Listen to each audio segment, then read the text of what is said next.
Hi, my name is Senz. I'm one of the fourth years at University Hospitals Cleveland Medical Center, and today I'm presenting my research on the antibiotic prophylaxis, including azithromycin, to reduce postoperative infections in women undergoing cesarean deliveries after the onset of labor. This is a quality improvement project. I'd first like to start by saying that I have no disclosures. So why do we care about this information? Well, pregnancy-associated infections are a major cause of maternal death. It's actually the fourth most common cause of death in the United States for women. Infections are also associated with prolonged hospital stay and increased healthcare costs. Even under the guidance of routine antibiotic prophylaxis, infection is of great concern, especially in women who undergo non-elective procedures. Approximately 60 to 70% of procedures are non-elective. Cesarean deliveries are therefore associated with 5 to 10 times the rate of infection as vaginal deliveries, and post-op infections occur in roughly 12% of women undergoing non-elective cesarean deliveries in prior studies. The thought of adding azithromycin is that azithromycin may actually help with the coverage of ureaplasma species, a type of bacteria that has been seen in post-C-section infections.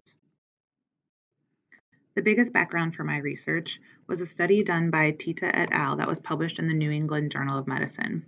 This study analyzed if the addition of azithromycin as part of the standard regimen for antibiotic prophylaxis before cesarean delivery would decrease post-cesarean infection rates. This information was collected among 14 centers in the United States and included 2,013 women.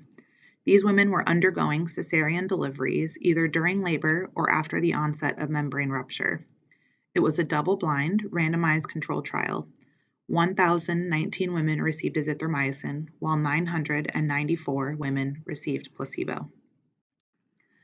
The primary outcome for this study were women who developed endometritis, a wound infection, or other infections after their cesarean delivery.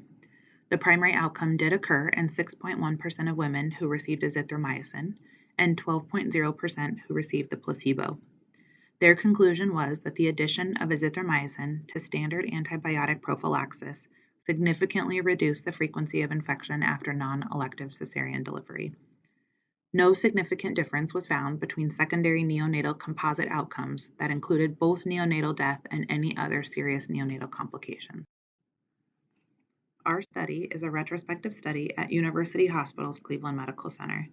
In May 2017, we standardized the addition of azithromycin to our otherwise standard antibiotic prophylaxis for women undergoing a cesarean delivery after the onset of labor or rupture of membranes. We then compared infection rates, including surgical site infections, endometritis, and systemic infections.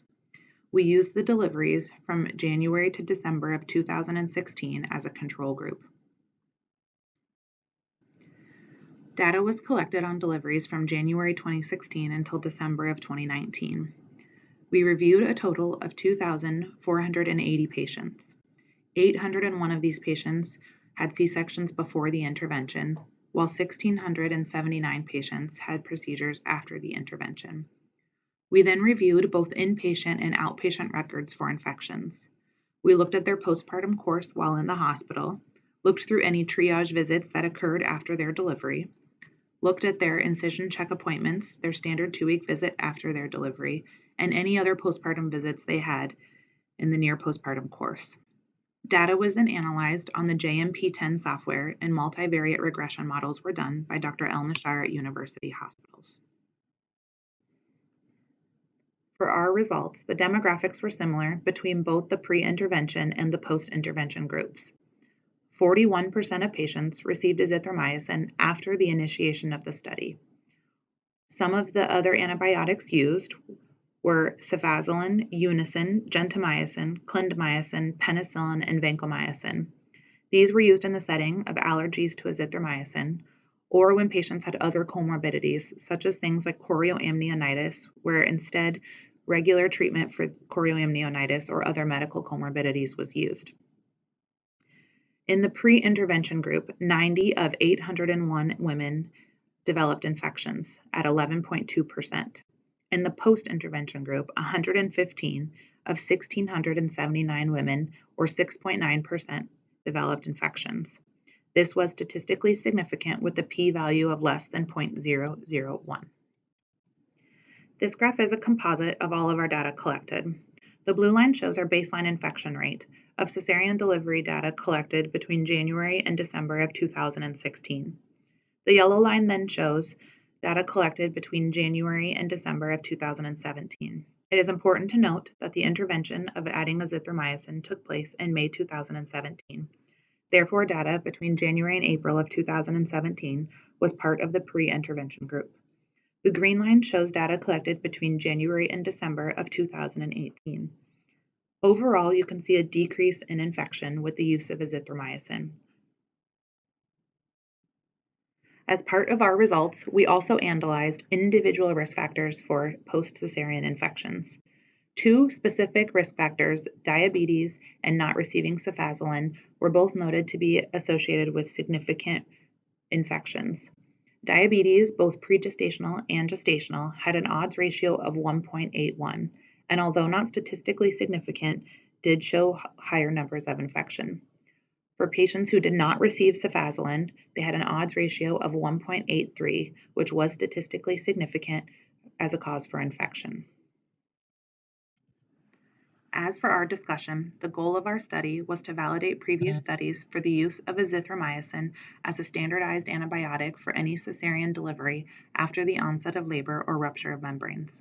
Our study did demonstrate an overall decrease in infection rates after the addition of azithromycin.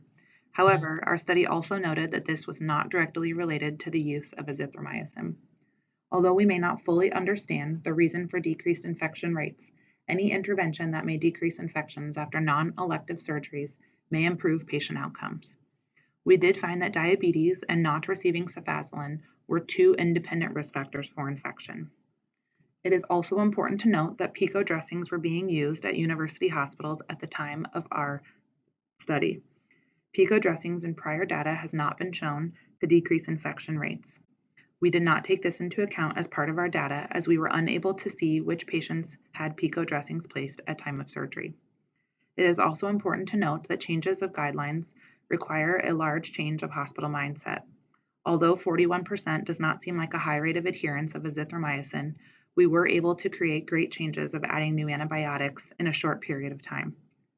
For future directions of our studies, we would analyze the use of additional days of antibiotics, especially in patients with comorbidities such as diabetes or chorioamnionitis, and would focus on judicial antibiotic use.